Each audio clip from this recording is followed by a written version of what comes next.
शुक्र शनि एक साथ हों, राहु गुरु एक साथ हों या गुरु शनि एक साथ हों, ऐसे में आपको कौन से नियम और सावधानियों का पालन करना चाहिए?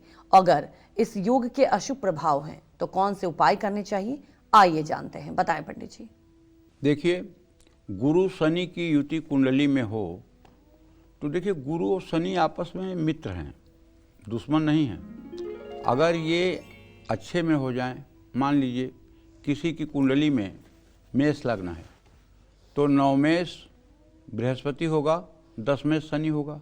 अगर नवमेष दशमेष की युति हो जाए तो बुराई क्या है भाई, बहुत अच्छा होगा, सब प्रकार की उपलब्धियां मिलेगी, सब प्रकार का सुख मिलेगा। लेकिन अगर गुरु शनि की युति हो जाए किसी की कुंडली में और ख़ास करके पंचम लग्न या नवम में हो जाए तो ऐसे आदमी को सात्विक जीवन जीने का प्रयास करना चाहिए, क्योंकि शनि उसको खींच खींच करके तामस की तरफ ले जाएगा। ऐसे व्यक्ति को अपना खान पान शुद्ध और सात्विक रखना चाहिए। किसी तरह का मांसाहार, मदिरा का सेवन और किसी प्रकार की नशीली वस्तु का सेवन अगर करेगा तो दुर्भाग्य उसके सर पर चढ़कर बोलेगी। ऐसे आदमी को अपना खान पान सात्विक कर लेना चाहिए। सात्विक खान पान और भगवान श्री हरि विष्णु की पूजा इनके जीवन को सफलता प्रदान करेगी। भगवान शिव की उपासना भी इनके लिए लाभकारी होगी। बृहस्पति को मजबूत करने के लिए आप चाहे तो 3 मुखी या 5 मुखी रुद्राक्ष गले में धारण कर सकते हैं। हर रोज अपने घर में शाम के समय सरसों के तेल का दिया आपको दरवाजे के बाहर जलाना चाहिए। इसी तरह से राहु गुरु की युति को गुरु चांडाल योग कहते हैं। ये जिसकी भी कुंडली में होगा, अगर 8वें और 12वें भाव में होगा तो निश्चित रूप से उसके यहाँ पितर दोष होगा।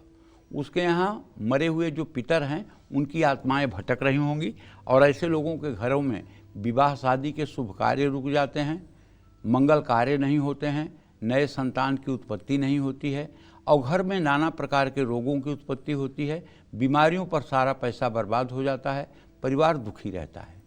इसके उपाय के लिए श्रीमद् भागवत महापुराण का 5 ब्राह्मणों द्वारा 7 दिन में सप्ताह पारायण करवाना चाहिए। ब्राह्मणों को भोजन दक्षिणा देनी चाहिए और उन्हें हवन करके बहुत ही प्रसन्नतापूर्वक विदा करना चाहिए।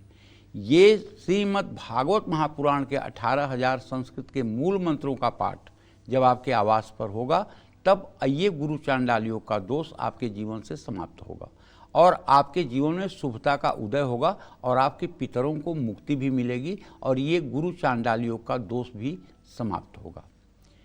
और किसी भी तरह के अगर अशुभ परिणाम से आप बचना चाहते हैं तो गाय को नित्य चारा खिलाएं, हनुमान जी की भी उपासना करें और भगवान शिव का अभिषेक करें। हल्दी का चंदन का तिलक आप अपने माथे पर भी लगा सकते हैं। घर में नियमित पूजा पाठ और हवन करने का विधान बनाना चाहिए। प्रातः सायं गायत्री मंत्र से हवन करना चाहिए। देखिए, गुरु राहु का जो चांडाल योग होता है, इस चांडाल योग को ठीक करने के लिए पहले आपके अंदर चांडाली प्रवृत्ति आती है। चांडाली प्रवृत्ति क्या है? बिना नहाए भोजन कर लेना और भोजन करते समय इस बात का ध्यान न देना कि कौन बनाया है कौन नहीं बनाया है, शुद्ध बना है क्या शुद्ध बना है, शौच बना है क्या शौच बना है। जैसे रेहड़ी ठेले पर आप जा कर के कुछ खा रहे हैं और वो बाथरूम गया तो हाथ भी नहीं धोया, वो आकर के फिर से वही आपको माल परोस रहा है, भोजन परोस रहा है, वही आप खा रहे हैं। तो ये सब अशौच जो है ये गुरु राहु की स्थिति को बहुत उग्र कर देते हैं। तो शौच, पवित्रता भी आपके लिए आवश्यक है। शुक्र शनि की युति इस तरह से अगर है तो साफ सफाई का आपको पूरा ध्यान रखना चाहिए। शुक्र शनि की युति हो और इनकी दशा और परस्पर अंतरदशा चल रही हो तो इसी दशा में किसी को कैंसर होता है। आप किसी की कुंडली उठा के देख लीजिए, अगर 22 साल के बाद शुक्र में शनि का अंतर आ रहा है या शनि में शुक्र का अंतर आ रहा है तो इस दशा में रक्त से संबंधित बीमारी या कैंसर जैसे महान उत्पाती रोग व्यक्ति को होते हैं। इसके लिए भी महामृत्युंजय करवा लेना चाहिए, परफ्यूम लगाना चाहिए। ज़रूरतमंद लोगों में शनिवार को उड़द की दाल की खिचड़ी बनाकर बांटनी चाहिए। हनुमान चालीसा का पाठ करना चाहिए और शनि मंदिर में सरसों के तेल का दीपदान करना चाहिए। देखिए, सबसे मूल बात यह है कि आप मांसाहार का सेवन न करें, मदिरा का सेवन न करें, पर पुरुष और पर स्त्री के प्रति आकर्षित न हों और द्युत कीड़ा, जुआ, सट्टा, लॉटरी इन सब चीज़ों से अपने आप को दूर रखें और दूसरे के धन को आप मिट्टी समझें, उसके प्रति आकर्षित न हों।